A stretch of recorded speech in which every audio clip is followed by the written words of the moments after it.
حنبی حنبلی سلسلے کی عظیم الشان پیشوا ہے، اور ہم میں سے ایک بڑی تعداد ہے روئے زمین پر کہ سیدنا غوث اعظم رحمۃ اللہ تعالی علیہ کے مرید بھی ہیں، کئی جو ہے وہ آپ سے وہ بیعت بھی ہیں، آپ کے مرید بھی ہیں۔ اللہ پاک ہمیں ان کا بھی فیضان عطا فرمائے۔ آپ ارشاد فرماتے کہ شعبان کے 5 حروف ہیں۔ ویسے تو کوئی اگر مہینہ آپ رکھیں، کسی مہینے کے نام جب آپ کہیں بھی سرچ کریں گے تو پورا کا پورا ایک پرٹیکولر ایک میننگ بتا دے گا، لیکن ماہ شعبان المعظم ایک ایسا مہینہ ہے جس کے پورے شعبان کے جو ورڈ ہے، لفظ کلمہ شعبان ہے، اس کے کہیں پورے الفاظ کہیں بھی ڈکشنری کے اندر نہیں ملتے۔ اگر آپ کہیں بھی سرچ بھی اس کو کرتے ہیں تو فقط یہی آتا ہے کہ نیم آف اسلامک منتھ، فقط ایک اسلامی مہینے کا نام ہے۔ حضور سید غوث اعظم رحمۃ اللہ تعالی علیہ کے بارے میں آپ ارشاد فرماتے ہیں کہ شعبان کے اندر 5 حروف ہیں، اور ان 5 حروفوں کے الگ الگ معنی علماء نے بیان فرمائے ہیں۔ کیا بیان فرمائے ہیں؟ فرماتے ہیں کہ شعبان کے 5 حروف ہیں، شین، عین، با، الف اور نون۔ فرماتے کہ ان کے متعلق نقل فرماتے کہ شین سے مراد شرف ہے، یعنی کہ بزرگی، شین سے مراد شرف یعنی کہ بزرگی، اور آگے فرماتے ہیں عین سے مراد الف یعنی کہ بلندی، علوف بھی کہتے ہیں اس کو، الف بھی کہتے ہیں یعنی کہ بلندی، اور با سے مراد بر یعنی کہ احسان، بھلائی، الف سے مراد الفت، اور نون سے مراد نور ہے۔ آپ ارشاد فرماتے ہیں تو یہ تمام چیزیں اللہ تعالیٰ اپنے بندوں کو اس مہینے میں عطا فرماتا ہے، اور یہ وہ مہینہ ہے جس میں نیکیوں کے دروازے کھول دیے جاتے ہیں۔ کون سا مہینہ ہے؟ وہ عظیم برکتوں والا مہینہ ہے، اور اس مہینے کے معتبر ہونے کے لیے، متبرک ہونے کے لیے ہمارے لیے اتنا کافی ہے کہ میرے آقا صلی اللہ تعالی علیہ وسلم نے ارشاد فرمایا کہ شعبان میرا مہینہ ہے، اور رمضان شہر اللہ، اور رمضان اللہ تبارک و تعالی کا مہینہ ہے۔ اس کی برکتوں کے لیے اتنا ہمارے لیے کافی ہے۔ لیکن سیدنا غوث اعظم رحمۃ اللہ تعالی عنہ فرماتے ہیں کہ جس میں یہ وہ مہینہ ہے جس میں نیکیوں کے دروازے کھول دیے جاتے ہیں، برکتوں کا نزول ہوتا ہے، خطائیں مٹا دی جاتی ہیں، اور گناہوں کا کفارہ ادا کیا جاتا ہے، اور خیر البریہ سید الورا جناب محمد مصطفیٰ صلی اللہ تعالی علیہ وسلم پر درود پاک کی کثرت کی جاتی ہے، اور یہ نبی مختار صلی اللہ تعالی علیہ وسلم پر درود بھیجنے کا مہینہ ہے۔ پچھلے جمعے بھی ہم نے یہ سنا تھا کہ پیارے آقا صلی اللہ تعالی علیہ وسلم پر کثرت کے ساتھ اس مہینے میں درود پاک بھیجا جاتا ہے۔ وجہ کیا ہے کہ رسول اللہ صلی اللہ تعالی علیہ وسلم خود اس مہینے سے بڑی محبت کیا کرتے تھے، اور محبت کا تقاضا یہ ہے کہ اپنا محبوب جس سے محبت کرتا ہے تو محب کو اس سے محبت ہو جاتی ہے، محبت کا تقاضا ہے۔ تو اللہ کریم ہمیں اس مہینے کا ادب اور احترام کرنے کی توفیق رفیق عطا فرمائے۔ اب صحابہ کرام کا کیا معمول ہوا کرتا تھا ماہ شعبان اور ماہ رجب المرجب کے اندر، صحابہ کا طریقہ کار کیا ہوتا تھا اور ہمارا طریقہ کار کیا ہے؟ فرماتے ہیں سیدنا انس بن مالک رضی اللہ تعالیٰ عنہ فرماتے ہیں کہ شعبان کا چاند نظر آتے ہی صحابہ کرام علیہم رضوان تلاوت قرآن کی طرف خوب متوجہ ہو جاتے تھے، بہت زیادہ کثرت کیا کرتے، اپنے اموال کی زکوٰۃ نکالتے تاکہ غربا اور مساکین مسلمان ماہ رمضان کے روزوں کے لیے تیاریاں کر سکیں۔ اس رمضان اس مہینے کے اندر بالخصوص اپنے اموال کی زکوٰۃ نکالتے تھے۔ ہمارے ایک تعداد جو رمضان کا انتظار کرتی ہے وہ ایک الگ بات ہے، اس پر کوئی کلام نہیں ہے کہ سال پورا ہوگا جب ہی زکوٰۃ ہے۔ اگر سال پورا نہیں ہوا کہ کسی نے پچھلے سال اگر ماہ رمضان کے 10ویں روزے پر اگر زکوٰۃ نکالی ہے تو اس مرتبہ بھی ماہ رمضان کے 10ویں روزے پر ہی اس پر زکوٰۃ فرض ہو جائے گی۔ لیکن اگر کوئی اس سے پہلے بھی نکال لے تب بھی گناہ نہیں، ادا ہی ادا ہے۔ ایڈوانس میں بھی زکوٰۃ کو نکالا جا سکتا ہے، علماء نے اس کی بھی ہمیں اجازت دی ہے۔ اب کیا فرماتے ہیں کہ اس سے پہلے ماہ رمضان سے پہلے شعبان کا چاند نظر آتے ہی اموال کی زکوٰۃ نکالتے تاکہ جو غربا ہیں، مساکین ہیں، غریب ہیں، فقیر ہیں، مسکین ہیں، یتیم ہیں، تو ماہ رمضان کے روزوں کی تیاری اچھی طریقے سے کر سکیں۔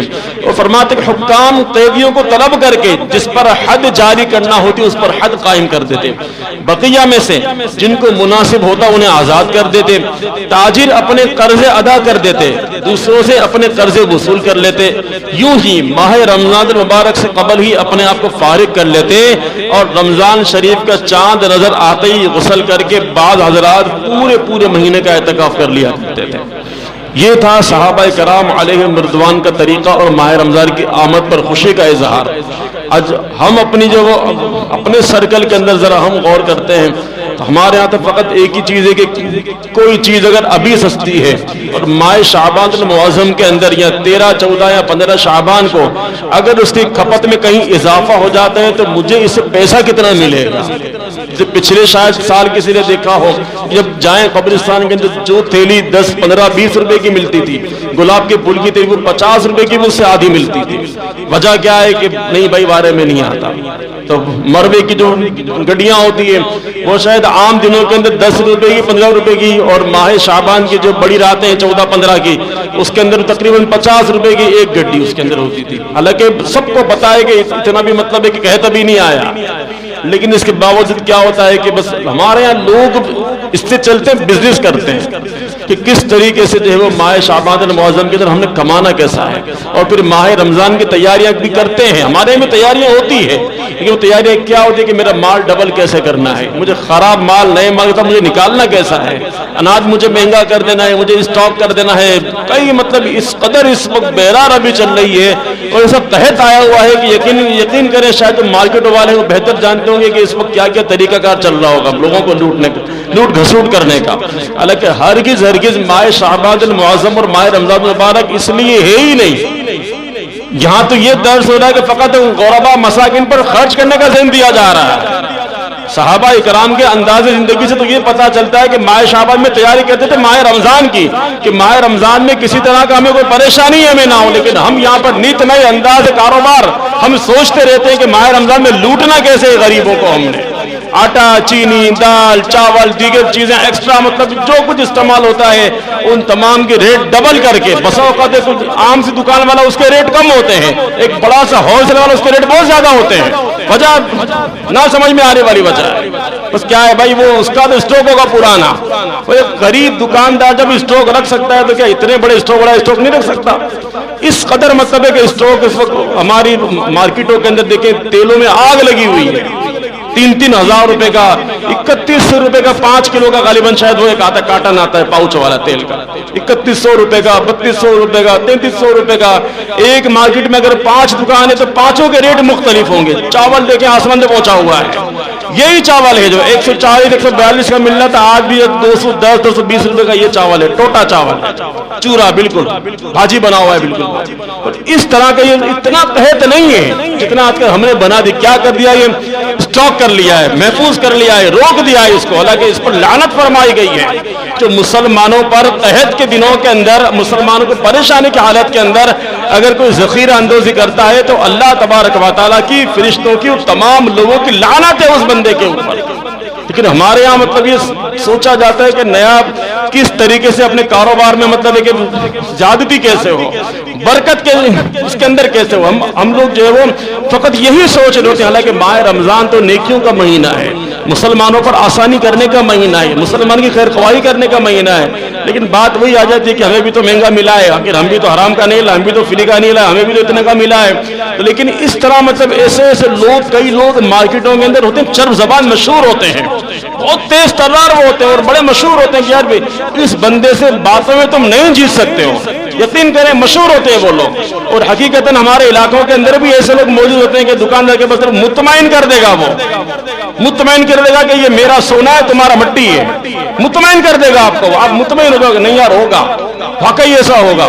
لیکن ہرگز پیارے اور محترم بھائی جو یقیناً بزنس آپ بھی کرتے ہیں مارکیٹوں میں، آپ نے دیکھا ہوگا اتنا زیادہ برا حال نہیں ہے جتنا ہمارے یہاں جو لوگوں کے سامنے پیش کیا جا رہا ہے۔ تو اللہ پاک جب ایسے لوگوں کو اللہ پاک عقل سلیم دے، تو ہرگز ماہ شعبان المعظم ایسا نہیں ہے۔ دوسرا قرض لینا، قرض دینا، اب ان کا طریقہ کار کیا تھا؟ صحابہ کرام کا تھا، ان کا طریقہ کار یہ تھا کہ ماہ شعبان المعظم کے اندر ہی قرض دینا ہوتا دے دیتے، لینا ہوتا لے لیتے، جن کو چھوڑنا ہوتا چھوڑ دیتے، معاف کرنا ہوتا معاف کر دیتے، سزا دینی ہوتی سزا دے دیتے۔ اور یہ سب کچھ کر کے کیا کرتے؟ ماہ رمضان کا چاند نظر جیسے ہی آتا تو ہم کیا کرتے کہ فقط پورے مہینے کا اعتکاف پڑھتے، قرآن کی تلاوت کرتے۔ ہمارے یہاں کیا ہوتا ہے بٹ ڈھونڈا جاتا ہے کہ مولانا صاحب کو ایسی جگہ پر جہاں پہ 10 روزہ تراویاں ہو، 5 روزہ تراویاں ہو، کیا کیوں؟ مارکیٹ ہے نا، مارکیٹ کی دکان ہے، وہ کیا کریں؟ مطلب شاید یہ سمجھتے ہیں کہ 10 روزہ تراویح پڑھ کر، 12 روزہ تراویح پڑھ کر باقی 20